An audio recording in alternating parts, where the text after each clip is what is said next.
सप्तशृंगी देवीचा नवरात्र उत्सव सुरू झाला असून नाशिकच्या सप्तशृंगी गडावर गुरुवारपासून शारदीय नवरात्र उत्सवास सुरुवात झाल्याने 3.5 शक्तिपीठापैकी एक असलेल्या सप्तशृंगी गडावर उत्साहाचे आणि भक्तिमय वातावरण आहे।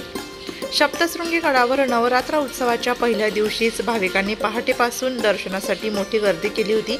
भाविकांकडून करण्यात येत असलेल्या सप्तशृंगी मातेच्या नामस्मरण आणि जयघोषाने सप्तशृंगी गड हा दुमदुमून जात आहे। नवरात्र उत्सवाच्या पहिल्याच दिवशी भाविकांची मोठी मांदियाळी बघायला मिळत असून गडाचा परिसर चैतन्य उत्साहाने फुलून गेला आहे। 24 तास मंदिर दर्शनासाठी खुले राहणार असून 9 दिवस चालणाऱ्या नवरात्र उत्सवाची माहिती पुजाऱ्यांनी दिली।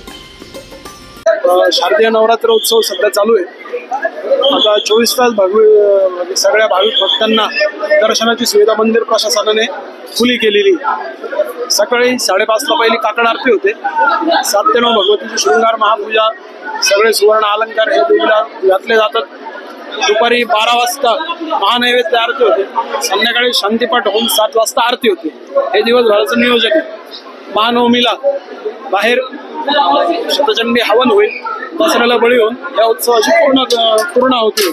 त्यानंतर कोजागिरीला विविध तीर्थावरून आणलेलं जे जल त्यांनी भगवतीचा अभिषेक होऊन कोजागिरी साजरी केली। कोजागिरीच्या दुसऱ्या दिवशी प्रक्षाल पूजा होऊन उत्सवाची सांगता होईल। भाविकांनी देखील आपले मनोगत व्यक्त केले। आज नवरात्राची दुसरी माळ आम्ही सर्व दर्शनासाठी इथे आलेलो आहोत। अतिशय चांगलं नियोजन या सगळ्या विश्वस्तांनी केलेलं आहे आणि अतिशय प्रसन्न वातावरण आज इथे आहे आणि विश्वस्तांनी जे काम केलेलं आहे भाविकांसाठी ते अतिशय चांगलं आहे। मी सर्वांना नवरात्रीच्या शुभेच्छा देतो। आणि नाशिक लोकशाही न्यूज साठी प्रतिनिधी स्वप्नील जाधव, वणी।